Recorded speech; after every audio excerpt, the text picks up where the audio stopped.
You know, trying to talk about consistency today because I am. I'm so tired of that word. Only because I feel like there's stuff missing. I feel like there's stuff missing every time I hear people talk about this subject.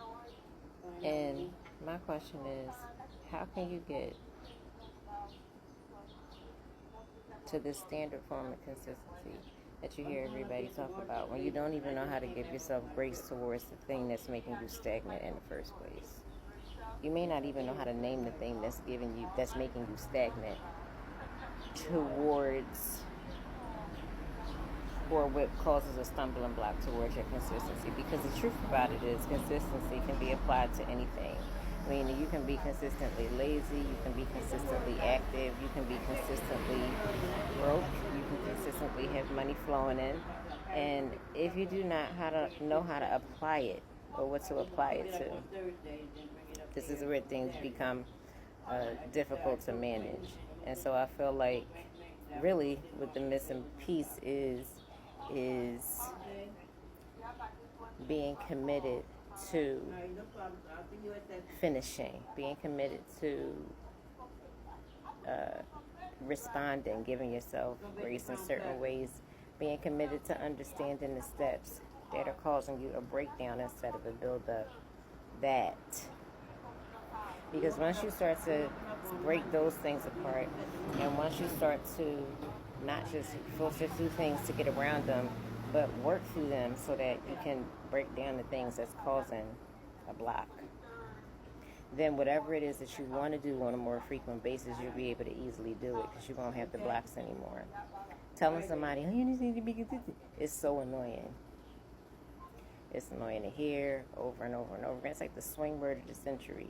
And meanwhile, you'll ridicule somebody for not being in that space, not even understanding why that's happening with them, but be ready to judge or misjudge them in some cases. And really, they need help with other steps. Because even if you do something on a frequent basis, you may not get the full fruit of it if you're doing it from a space of frustration as opposed to it being something that you're doing out of willingness. Do you understand what I'm saying? When you can break those steps down and you can work your way through things better, you start to show up differently for yourself. It takes more off your plate. When it's more off your plate, you make room. When you make room, other things that you really need to be doing can be filtered in because you've expanded your time. You took time to figure out some things, to expand using your time better. You create room for yourself.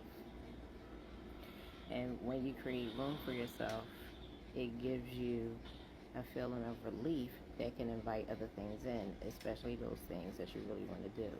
So just jumping down somebody's throat all of the time and telling, because in the background people can be being very consistent with the things that they need to do to build in the background. You would never know the difference because you depend on social media to allow you to see how often people show up. Well, that's them showing up on how often you think they should show up.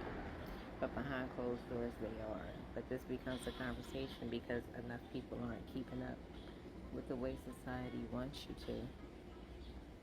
Meanwhile, there's a lot of people that have a desire to change some of the things that they're struggling with, but really don't understand that it's other steps that they need to take first. And you just keep throwing that in their face. It's so fucking annoying. It's not wrong. It's just annoying because it's always blown up without really the in-betweens. Like, okay, you say that, but explain all the in-between stuff that other people need help with. Or at least acknowledge it. There are other things going on that need to have attention in order to build this bridge because, man. So, now the value of your time is defined differently. It's completely different now. How you go about things, you make decisions from a clearer space. You have time to give yourself different options because now you've opened up this other channel just by addressing other things that were in the way inside of you, that were in the way.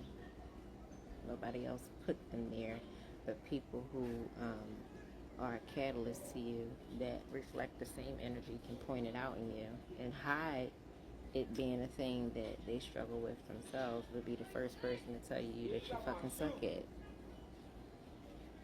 And that's that pot calling the kettle black thing, when both parties probably need to work on the exact same thing, just from two different spaces, but it's the same type of energy. It's crazy.